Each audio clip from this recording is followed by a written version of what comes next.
நான் தஞ்சாவூர் டெல்டா பகுதியிலேருந்து வர்றேன். ஐயா வந்து என்னுடைய தோட்டத்திற்கு 2 முறை வந்திருக்கிறார்.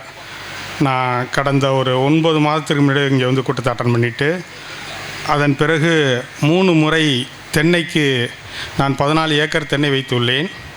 3 முறை சீவீடு மற்றும் ஆயிலை பயன்படுத்தியிருக்கின்றேன். 100 ml ஆயிலும் சீவீடு ஒரு 25 ml 30 ml இது பண்ணியிருக்கேன். நான் சிங்கப்பூரில் ஒரு 25 வருஷம் ஒர்க் பண்ணிவிட்டு சிங்கப்பூர் பிஆரில் விட்டுட்டு இப்போ தஞ்சையில் வந்து விவசாயத்தை பார்த்துக்கிட்டு அப்பா அம்மாவோட இருந்துகிட்ருக்கேன். விவசாயத்தில் எல்லோரும் ஜெயிச்சிடலாங்கிறாங்க. ஆனால் நான் அனுபவபூர்வமாக ரொம்ப கஷ்டப்பட்டுக்கிட்டு தான் இருக்கோம் இன்னமும். இந்த ஐயாவை வந்து பார்த்ததில் வந்து என்னென்னா, ஒளிமறைவு இல்லாமல் எவ்வளவு சந்தேகங்களை கேட்டாலும் கோவப்படாமல் பதில் சொல்லுவார். பல மருந்துகள் வந்தாலும் இந்த புதிய முயற்சிகள் ஐயாட்டேருந்து கற்றுக்கிட்டதில் பயன்படுத்தியிருக்கேன். இப்போக்கி என்னுடைய தென்னை வந்து ஐயா ஏற்கனவே சொல்லிட்டார், 8-9 மாதம் ஆகும் தென்னையுடைய ரிசல்ட்டு தெரியன்னு. அதனால் நல்லா பாலை வந்து நல்லா வாங்கி பறிஞ்சிருக்கு. மரம்லாம் நல்லா பச்சையாக இருக்குது.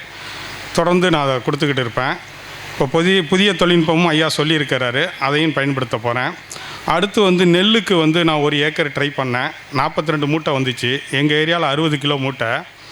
அவர் சொன்ன ஒரே ஒரு வார்த்தை, என்னுடைய வயலில் வந்துட்டு களை நிறையா வருது ஐயா, நான் இது வரும் களைக்கொல்லியை யூஸ் பண்ணலை, யூரியா பொட்டாசியம் கொள்ளையில் காட்டலையா அப்படின்னோடனே அவர் சொன்னார், களை வர்றது நல்லது, அதுதான் உனக்கு உயிர் அப்படின்னா. அவர்கிட்ட நிறையா கேட்டப்போ நுண்ணுயிருக்கு உரம் அவர் கொடுக்குறது வந்து நுண்ணுயிருக்கு உணவு கொடுக்குறாரு, அவ்வளோதான் அவருடைய கான்செப்ட்லேருந்து நான் தெரிஞ்சுக்கிட்டேன்.